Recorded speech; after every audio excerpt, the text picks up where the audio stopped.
قل امر ربی بالقسط واقیموا وجوہکم عند کل مسجد وادعوہ مخلصین لہ الدین کما بدأکم تعودون۔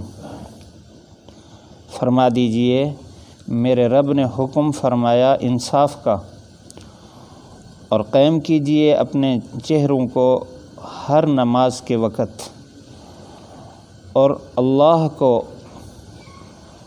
پکاریں، اس کی عبادت کریں اس کے لیے خالص ہو کر، جیسے تمہیں ابتدا سے پیدا فرمایا تم لوٹو اسی طرح لوٹائے جاؤ گے۔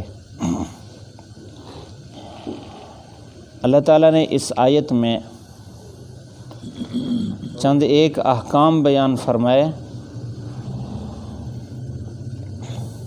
اور یہ جامع ترین آیت ہے۔ فرمایا قل امر ربی بالقسط، آپ ان کو بتا دیجئے کہ میرے رب نے مجھے انصاف عدل کا حکم فرمایا۔ قسط کہتے ہیں درمیانی راستہ جو افراط اور تفریط کے درمیان میں ہو۔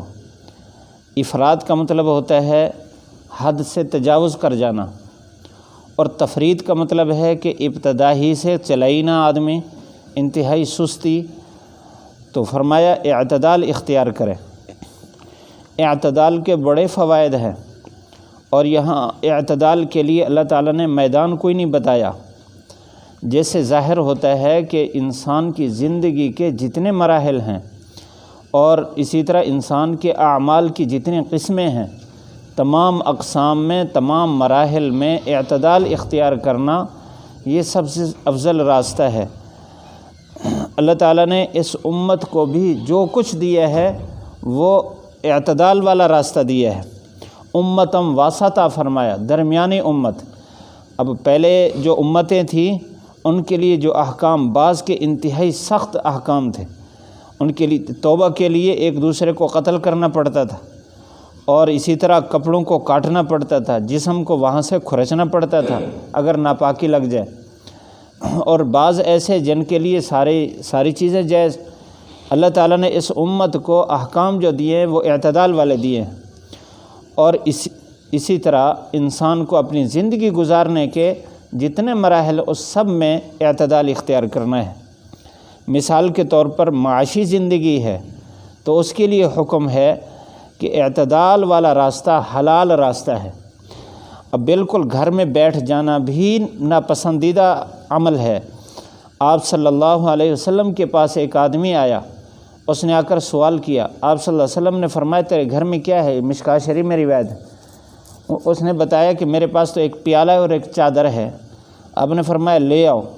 وہ لے آیا۔ آپ نے مجمع میں دونوں ہاتھوں میں، ایک ہاتھ میں پیالہ ایک ہاتھ میں چادر اوپر کر کے فرمایا کہ اس کا کتنا ریٹ لگائیں گے، کتنا دیں گے اس کا؟ ایک ساتھی نے کہا کہ میں 1 دینار دوں گا۔ آپ نے فرمایا نہیں اور بتائیں۔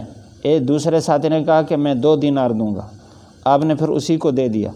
پھر فرمایا 1 دینار اس کو دے دیا، فرمایا اس سے تو اپنا گھر کا خرچہ پورا کر، اور دوسرا دینار دیا، فرمایا جا کے کلہاڑی لے کے آ۔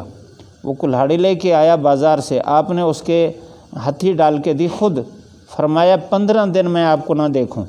آپ جنگل سے لکڑیاں کاٹ کر بازار میں بیچیں اور 15 دن کے بعد میرے پاس آئیں۔ تو جب وہ 15 دن کے بعد آیا تو کافی اس نے کما رکھا تھا، تو آپ نے فرمایا کہ اپنے ہاتھ کی کمائی اللہ کو بہت پسند ہے، اور اتنا زیادہ کمانا کہ انسان باقی تمام مراحل سے بالکل غافل ہو جائے، نماز روزہ سے، یہ افراط ہے، اس سے بھی روکا ہے۔ فرمایا ایسا مال میں غرق نہ ہو جاؤ کہ جس سے تمہیں آخرت ہی بھول جائے۔ تو یہ درمیانہ راستہ بتائے۔ اسی طرح معاملات جو دیے ہیں وہ بھی درمیانے، عبادت جو دی ہے وہ بھی درمیانے۔ اس وجہ سے انسان کو جو مزاج اختیار کرنا چاہیے وہ بھی درمیانہ اختیار کرنا چاہیے۔ یہ بڑا وسیع مفہوم ہے اس کا۔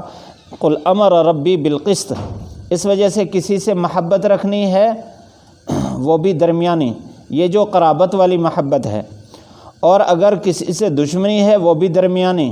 ایسا نہ ہو کہ حد سے تجاوز کر جائے اور بعد میں پچھتاوا ہو۔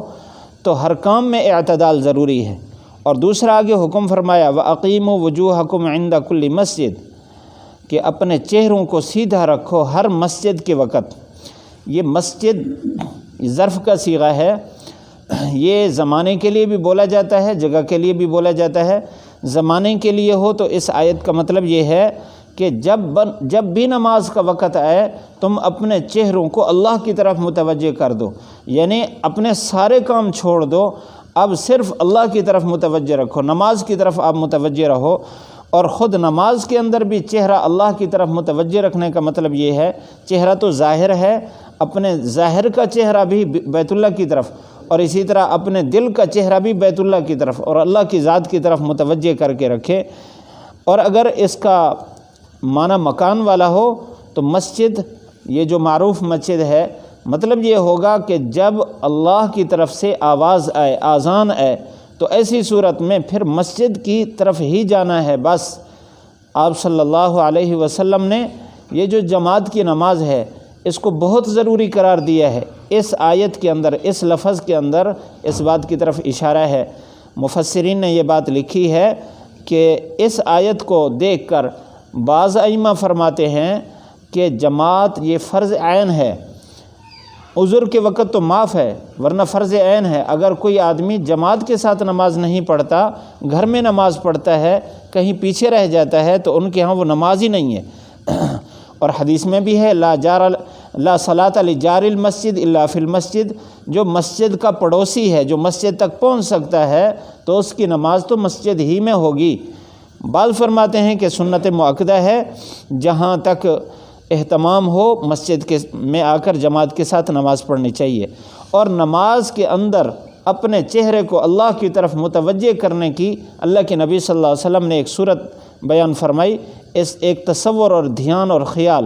وہ فرمایا کہ صلو صلاۃ مودع، ہر نماز کو زندگی کی آخری نماز سمجھو۔ اب آدمی زندگی کی آخری نماز سمجھ کر اگر پڑھے گا تو اس میں اہتمام کے ساتھ پڑھے گا کہ اس کے بعد تو میں نے اللہ سے ملنا ہے۔ اب اگر میری ایک نماز ہی درست نہ ہوئی تو پھر کیسے میں اللہ تعالیٰ کو منہ دکھاؤں گا؟ کم از کم یہ نماز میری درست ہونی چاہیے، اور اس میں پورے اہتمام کے ساتھ نماز پڑھے گا۔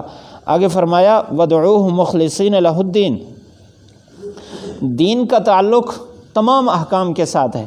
اس میں انسان کے عقائد بھی آتے ہیں، عبادات بھی آتی ہیں، معاملات بھی آتے ہیں، معاشرت بھی آتی ہے، اخلاقیات بھی آتے ہیں۔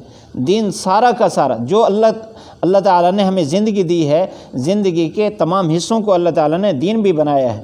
تو فرمایا وَادْعُوهُ مُخْلِصِينَ لَهُ الدِّينَ، زندگی کا جو شعبہ بھی اختیار کیے ہوئے ہو تو اس میں اپنے دل کو خالص اللہ کے لیے کر لو۔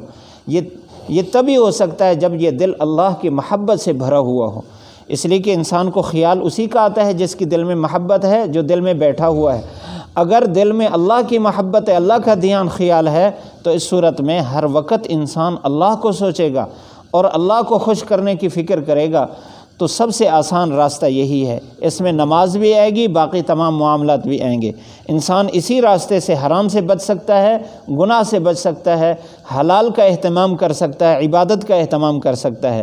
اور آخر میں فرمایا کما بدأکم، جیسے تمہیں ابتدا سے پیدا کیا، یعنی جس طرح وہ ابتداءً پیدا کرنے پر قادر ہے، تعودون، اسی طرح تمہیں قیامت میں لوٹائے گا بھی صحیح۔ ایک مطلب یہ ہے کہ جس طرح اللہ تعالیٰ نے تمہیں مٹی سے بنایا اسی طرح مٹی میں تم نے لوٹنا ہے۔ ایک مطلب یہ ہے اس کا کہ جس حالت میں تمہیں اللہ تعالیٰ موت دے گا اسی حالت میں تمہیں کھڑا کیا جائے گا۔ حدیث شریف میں ہے تبعث علی من مات یبعث علی من مات علی ما مات، فرمایا جس حالت پر انسان